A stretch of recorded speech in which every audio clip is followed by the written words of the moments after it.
in a way, there's lots of things like this happen in Afghanistan that never made headlines. But I think this was a shocking one. And once ISIS released its propaganda video a few months later that showed video they had pilfered from a GoPro on the body of one of the dead soldiers killed in action.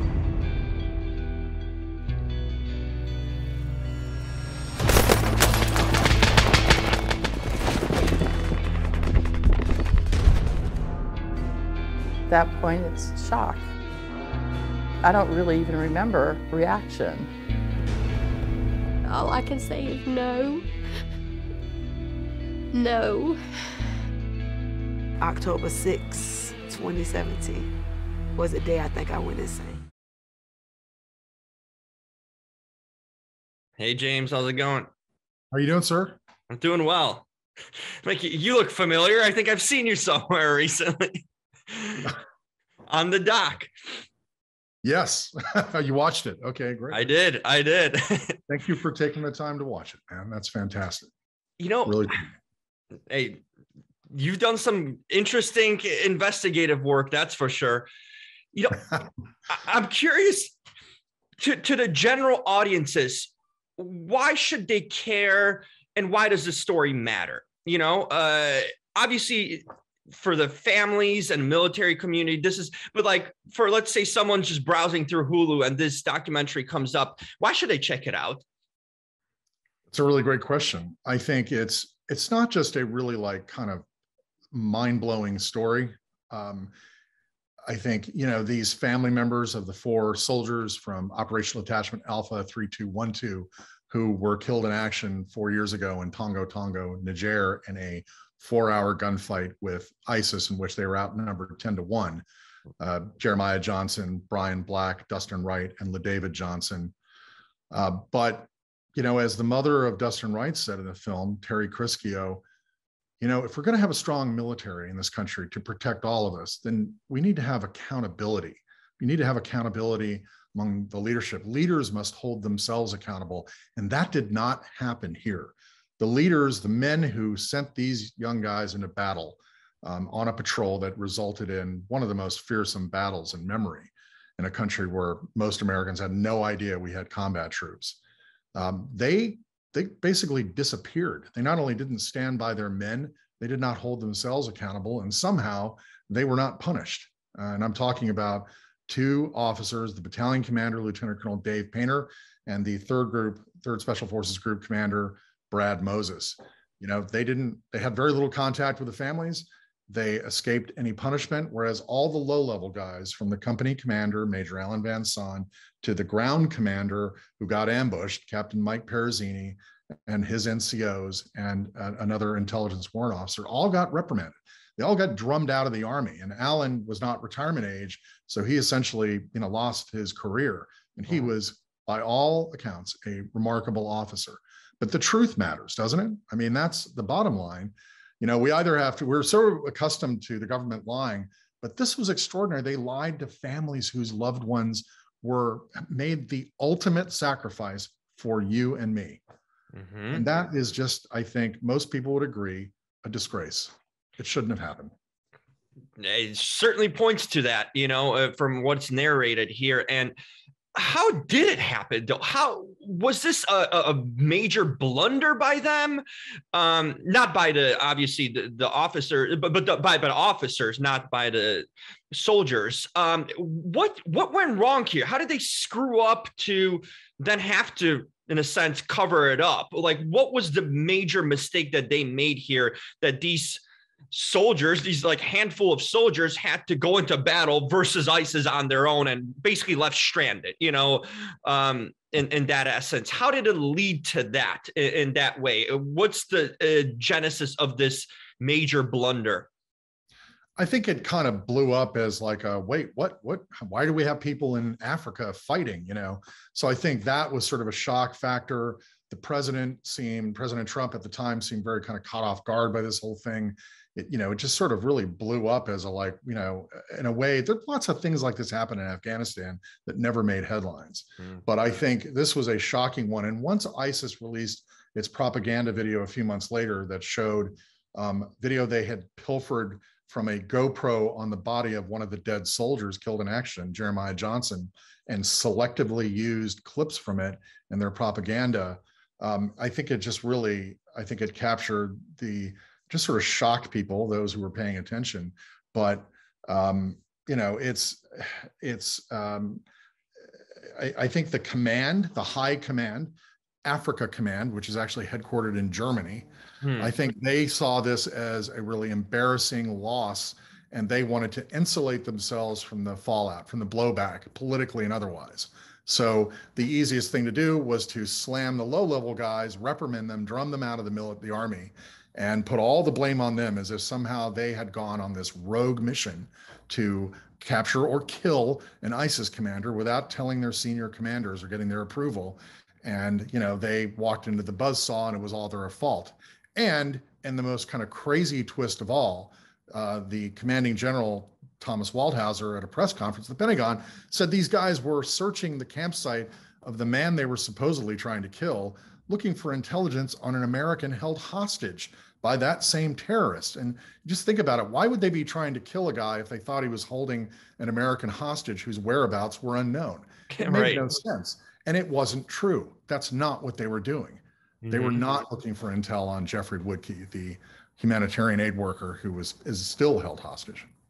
So these were like in essence Green Berets, right? These soldiers, those are high level soldiers. I mean, if anyone knows about sort of Green Berets, they are trained to pretty much withstand everything. They're a special group or a task of soldiers. So you think their training and high level of intelligence and knowledge, they know better than, to do these sort of, I mean, in a sense, a suicide mission like this would turn out to be, in a way that they would not put themselves in that situation. So that just, in essence of what sort of soldiers these were, that wouldn't make sense because they're high level soldiers to begin with.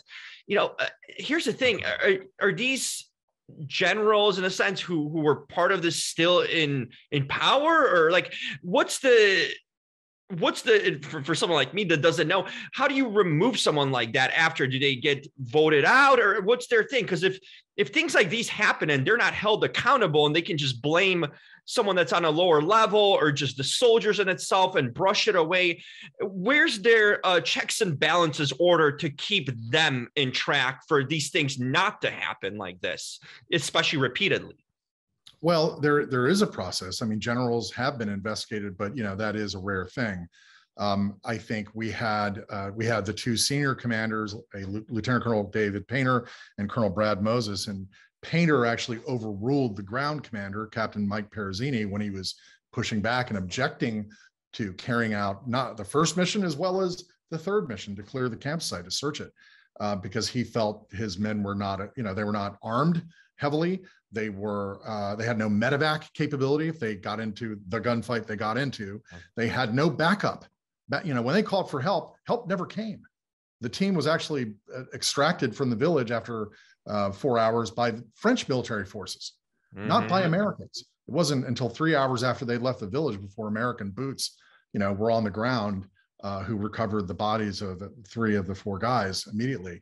But accountability is hard. And as the mother of Dustin Wright, Terry Crischio, says in the film, people have to hold themselves accountable. That's the value that the military lives by. If a commander, if something happens, the commander either stands by their men or they hold them accountable. And that did not happen. The commanders disappeared, vanished.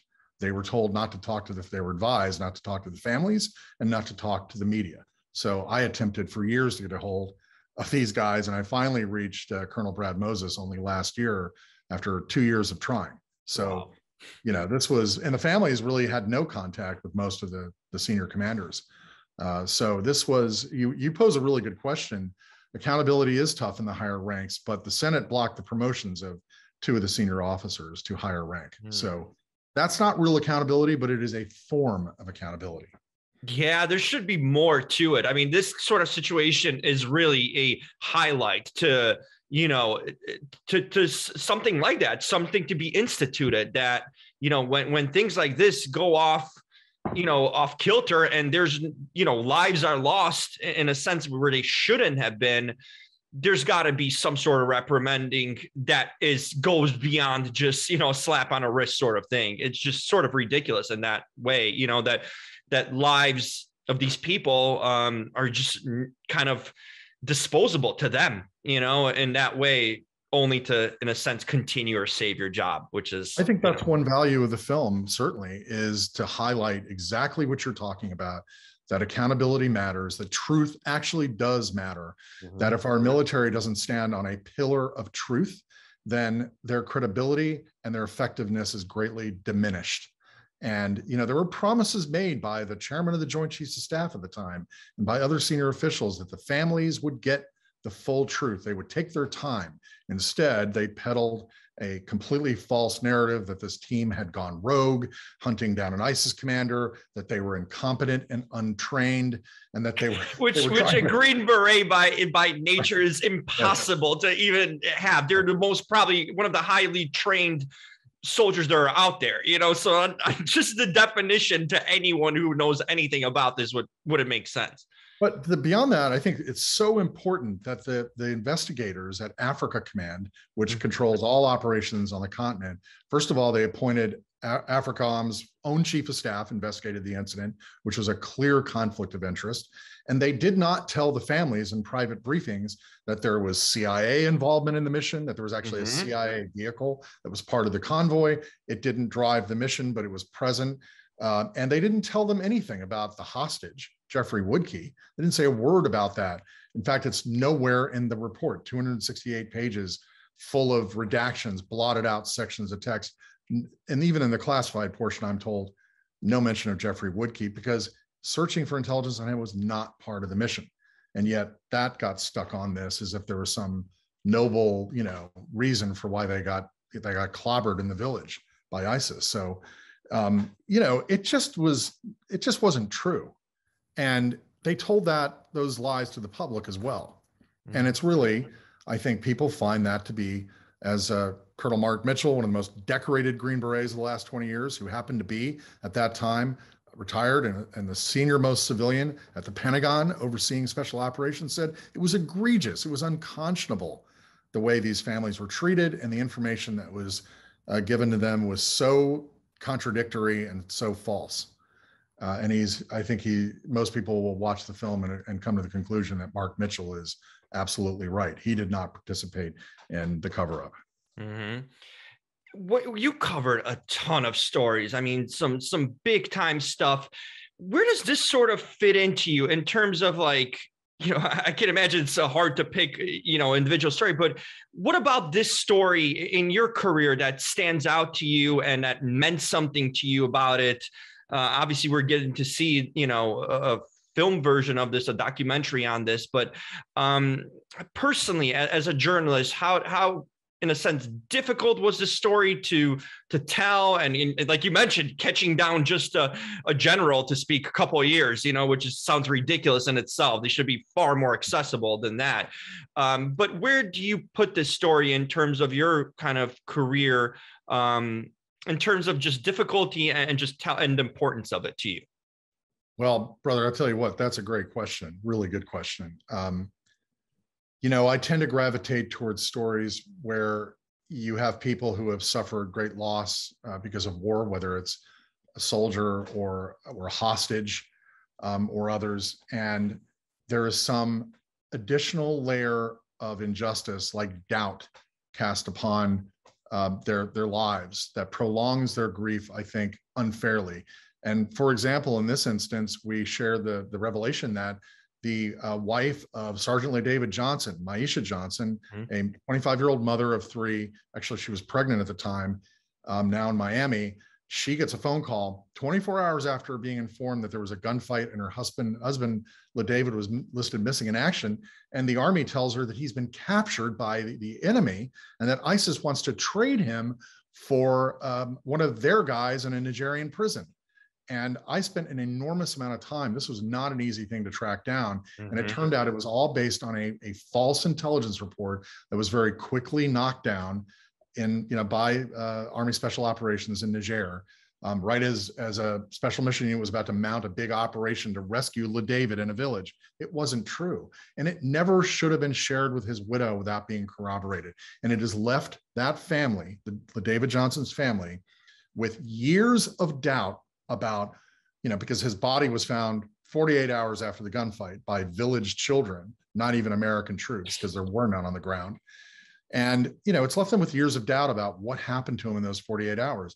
Was he captured? There was a press report that he was found with his hands bound, tied behind his back, and shot, point blank. That didn't happen. I had actually a medical examiner review his autopsy report just so I could go to his family and try to give them the peace of mind that LaDavid died fighting on October 4th, 2017. He was never captured, he was never tortured, and he was not executed by the enemy, because that has absolutely tormented them. And the Army never explained that phone call that, he had been captured. They never explained it. And that's something, it's like someone might think like, oh, a death is a death, but it matters. It matters whether you have that peace of mind, whether your loved one was tortured versus died sort of in battle. That makes a big difference. The result might be the same, but the lead up is very important. I'd imagine that. So that's a big thing, to know, have that peace of mind for the surviving members. Is what were his final moments in a sense? Was it, brutal and, something like torture versus not? That's a big thing, actually. So, but, when Jeremiah Johnson's mother came to me in early 2018 and said that she had been talking to Dustin Wright's family, particularly his brother Will, who was an Afghan combat veteran, and things just didn't add up. And I said, we've had suspicions about this from the beginning, we at ABC. And so I and my colleagues, Andrew Fredericks and Brian Epstein, we dug into it. And I promised his mother I would not give up until I found out what happened to her son, whether it was a miscommunication about his death or it was a cover-up. I would learn the answer. And, these folks are just absolutely wonderful people, and many of them have served in harm's way themselves, which gave their concerns and added weight to me because they actually had experience in combat in many cases. Jeremiah's stepdad is a retired FBI agent. His father is a retired Marine, so, but it was just the warmth of these folks and their sadness and grief. I just wanted to do everything I could to help all of them. And they welcomed that and appreciated that. Somebody gave a damn enough to, and ABC News cared enough to spend the time to find out what happened. What was the truth buried underneath those redacted portions of that report that wasn't even given to them until 2 years after they buried their loved ones? I asked you why this matters. Why should we check it out? These are all the answers because these were people, that had families. And this is a really intimate inside look at what sort of happens on the battlefield. And sometimes, and how the families are affected and, sometimes how we don't get the truth as, the general public, what happens, you just hear a report on CNN, someone had died or, this and that, but this is an inside look. And it's thanks to journalists like you and ABC News to bring these stories to life and give the general kind of population really inside look. And I thought this film really did justice to these individuals, these heroes, these people who fight for our country and, put their lives on the line. And it was a great memorial for them, but also a lot of truth seeking. So, when they tell me, I hate calling myself a journalist, James, because I'm technically a blogger. People like you are real journalists. I couldn't do your work, You're asking great questions here, man. I'm very grateful for what you do, but yeah, we're all in this together, brother. But I got to tell you, these men fought to the last round, and I will give you a little piece of new information that we actually have seen new video in recent weeks. The families have witnessed more of the actual gunfight, and it is absolutely unquestionable that those men, Jeremiah Johnson, Brian Black, Dustin Wright, and LaDavid Johnson, fought to the last round. They fought their hearts out. They fought when they had bullets in them, and they never quit. And these guys, they had their Valor Awards downgraded. Dustin Wright, I'm giving you this Nobody's heard this before. Dustin Wright was actually recommended for the Medal of Honor by his command, and it was downgraded to the Silver Star, which is still the third highest valor award. But there's going to be, I think, a new push for these valor awards that were downgraded to be restored, to be upgraded to the proper, I think, level of acknowledgement of their extraordinary heroism. And no doubt, men should inspire all of us because they never quit. They never quit. Even in the harshest of circumstances. It's a life lesson, when you think about having a rough, with work or something, it just gives you perspective that these men who are literally on their last breaths fought to their last breath, and no doubt should they deserve the highest honors for that. And being put sadly in this situation. But James, fantastic work. I mean, really great journalism there, and it's really compelling and interesting to see. And, we need people like that to kind of hold accountability to the people in higher rankings that there's accountability to be had for certain situations, and a lot of these that don't sometimes go documented. And I think you did a phenomenal job. So thanks for sharing the information and sharing the movie with everyone. Well, thank you for watching it. It's a really, really a great pleasure to be on with you, man. You just asked terrific questions, so I hope I've answered them well. Absolutely, yeah. I hope people check it out on Hulu on Veterans Day. I think it's really it's something that's going to stick with everyone. So keep on doing the great storytelling, James. I mean, people like you are why we get accountability eventually, and hopefully at least shed the light on real people and those sometimes that don't do their job properly. So thanks again. Thank you, sir. I really appreciate it very much. Hope to connect with you again. Great. Have a wonderful day. You too. Cheers. Bye-bye.